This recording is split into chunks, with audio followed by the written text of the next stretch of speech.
Hi everyone, Jake Seft here. I just wanted to share with you some musings I've had on thinking about the future of Saber sound and where I think things are going. And these are just my opinions and based on my personal experiences.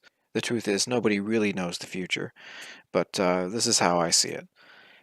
So, what can we expect from Saber sound in the future?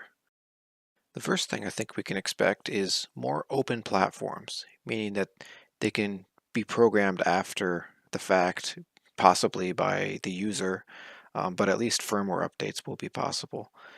Andres Kuhn was first to demonstrate this concept to the larger Saber world with his Arduino series boards. He showed that an open programmable platform could be as compact and as easy to install as any of the incumbent options.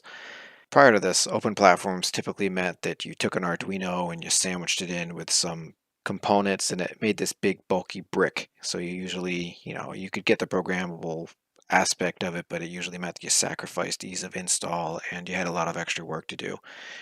Later, the Profi board came along and put an explanation point on that, meaning not only compact install, but also more power and more capabilities.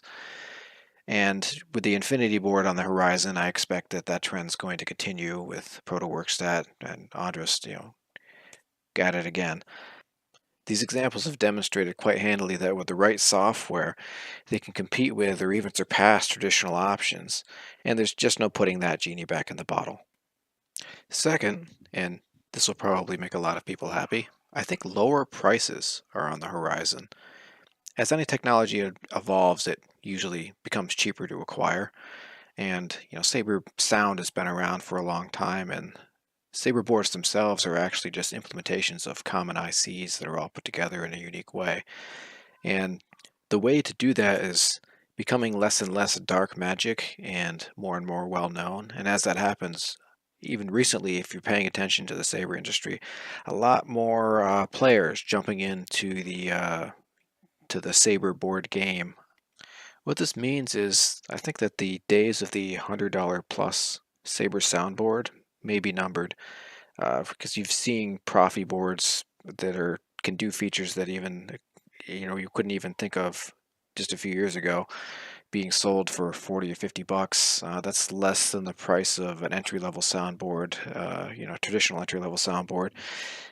If that kind of trend continues, it's going to make less and less sense to spend more, any more than that on a soundboard.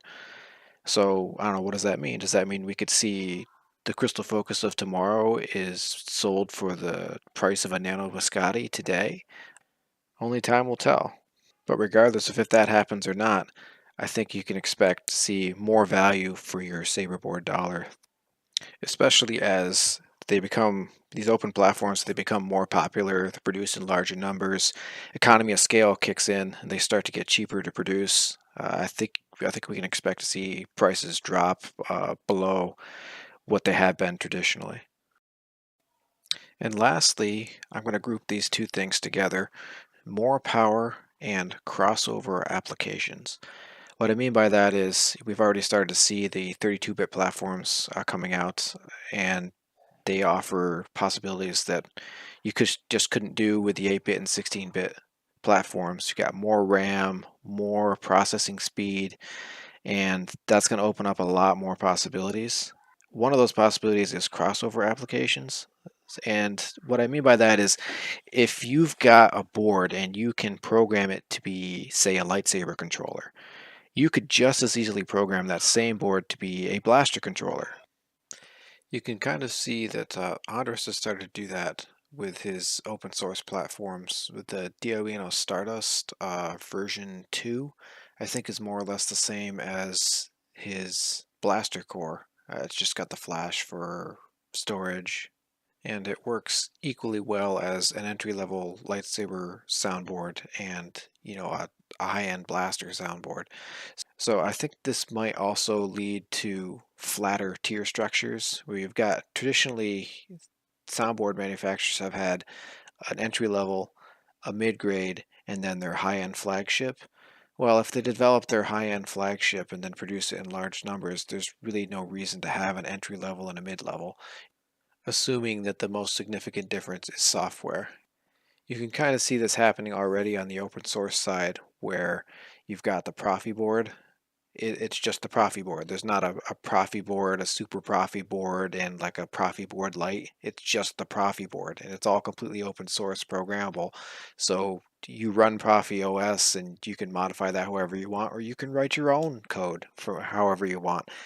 And of course, before that, there was the ProtoWorkstat Arduino programmable boards, which you could say the same thing about.